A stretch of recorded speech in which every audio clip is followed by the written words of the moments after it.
जय भीम साथियों, मैं engineer Hardeep Singh Chumber Patiala, equality and justice Patiala online paper और यूट्यूब चैनल से बाबा साहेब डॉक्टर भीमराव अंबेडकर साहेब का एक और भाषण लेकर आया हूं।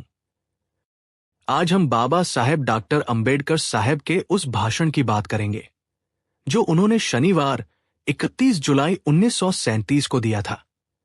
इसी साल भारत में चुनाव हुए थे। आधे भारत से अधिक राज्यों में कांग्रेस ने जीत हासिल कर ली थी और भारत के 7 राज्यों में कागज की सरकार बन गई थी। उन राज्यों में उन्होंने ब्राह्मण मुख्य मंत्री लगा पूरा मंत्रिमंडल बना लिया था। ऐसे में वो लोग मन मर्जी के सरमाएदारी के पक्ष के कानून बनाने लगे थे, जिनका विरोध बाबा साहेब के नेतृत्व में लाखों मजदूरों ने बम्बे में हड़ताल करके विरोध दर्ज कराया था। कांग्रेस सरकार की मदद से उनके के गुंडों ने हड़ताल कर रहे मजदूरों पर पत्थर बरसाए। इसके कारण 2 दर्जन मजदूरों को चोटें आई थी। कांग्रेस पहला बजट बनाया, वह भी अमीरों को और अधिक अमीर बनाने का प्रोग्राम ही था। मिल मालिक और पूंजीपति अब अधिक मनमर्जी कर सकते थे, तो वह अब खुश थे। बजट में किसानों मजदूरों के लिए कुछ भी नहीं था। ऐसा उस समय भारत का माहौल चल रहा था। कांग्रेस इसे अपना स्वराज ही मान रही थी। बाबा साहेब डॉक्टर अंबेडकर सुबह की गाड़ी से कोर्ट के काम के लिए धुले में आए हुए थे और शाम के समय उन्होंने सभा में ये भाषण दिया था। उन्होंने कहा था, कांग्रेस की राजनीति से अगर कुछ हुआ है तो वह ब्राह्मण्य का उदय ही हुआ है।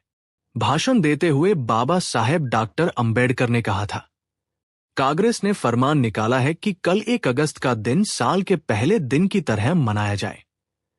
कांग्रेस पार्टी ने राजनीति की बागडोर संभाली है, इसलिए वह स्वराज हुआ और हम जैसे किसी के हाथ आए तो स्वराज्य नहीं हुआ है।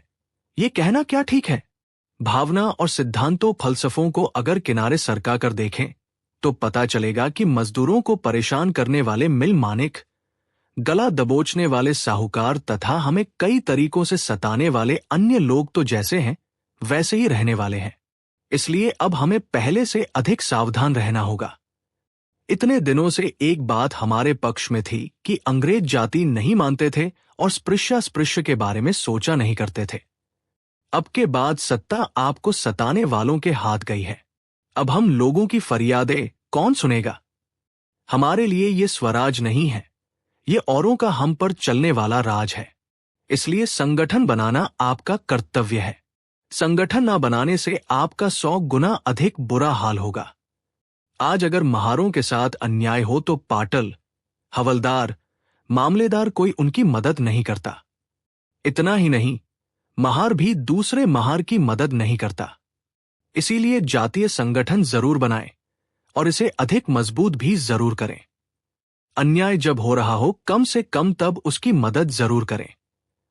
पैसों के बगैर कोई काम नहीं होता।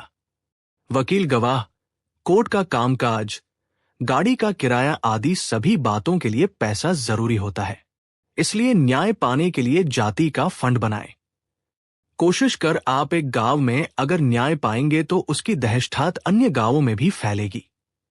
कोई और आकर आपके लिए काम करे ऐसी उम्मीद क्यों रखते हो? आपके लिए श्री बर्वे या श्री गांधी आकर छात्रावास खोले, ऐसा आप क्यों सोचते हैं?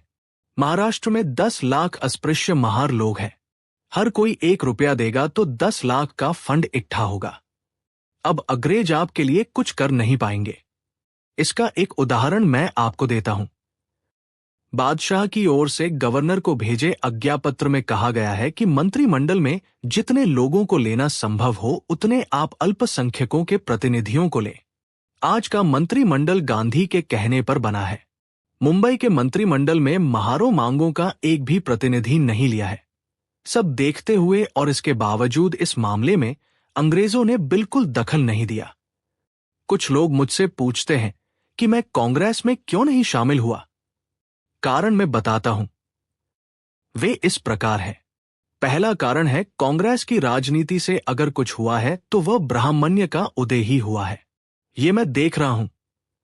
6 प्रांतों में मुख्यमंत्री कौन बने देखिए, ब्राह्मण ही मुख्यमंत्री बने हैं। और मैं कहता हूं कि साम्राज्यवाद से ब्राह्मण हजारों गुना बुरा है। दूसरा कारण यह है कि मुझसे कहा जाता है कि अस्पृश्यों के लिए मैं जो आंदोलन करता हूं उसे बंद करो। लेकिन न मुझे तनख्वाह पाने की लालसा है और न ही मैं सम्मान पाना चाहता हूं। मेरी आकांक्षा बस यही है कि आप लोग स्वाभिमानी बने। उसके लिए अलग से आंदोलन चलाना आवश्यक है।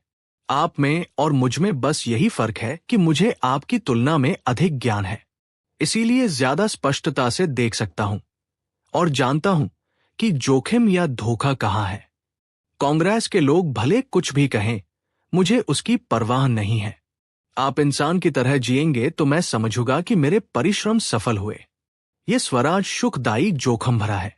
सामाजिक सत्ता जिनके हाथ थी, राजनीतिक सत्ता भी उनके ही हाथ गई है।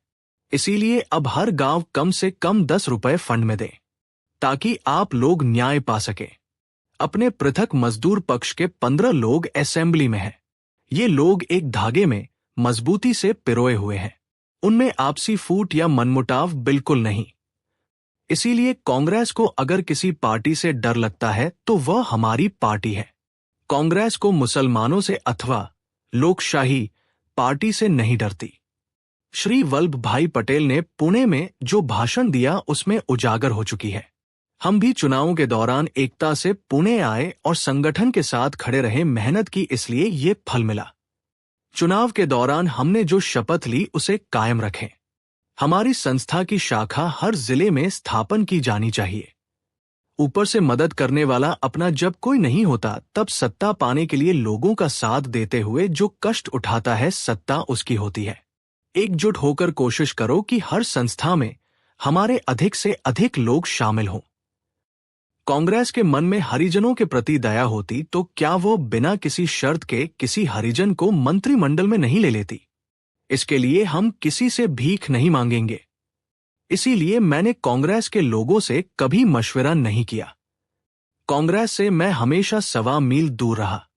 साथियों, ऐसे कहते हुए बाबा साहेब के अपना भाषण खत्म कर दिया। आपसे विनती है कि आप हमारा पेपर दैनिक और YouTube channel equality and justice Patiala देखते रहें। इसे लाइक करें, शेयर और सब्सक्राइब करते रहें। हम भारत को एक महान राष्ट्र, सभी को सुखी और खुशहाल देखना चाहते हैं। यही बाबा साहेब का सपना था। भारत समता, समानता, भाईचारा और सभी के लिए न्याय पाने का रास्ता हो। बाबा साहेब के सपने और विचारधारा को आगे बढ़ाने का काम मानकर हम काम कर रहे हैं। आप कमेंट करके या कॉल करके बता सकते हैं बाबा साहेब के भाषण का कितना लाभ हो रहा है। हमारा व्हाट्सएप नंबर है 9463601616। हमेशा याद रखें। आपका भाई इंजीनियर हरदीप सिंह चुंबर आपसे इजाजत चाहता है। साथियों, जय भीम, जय भारत, जय संविधान।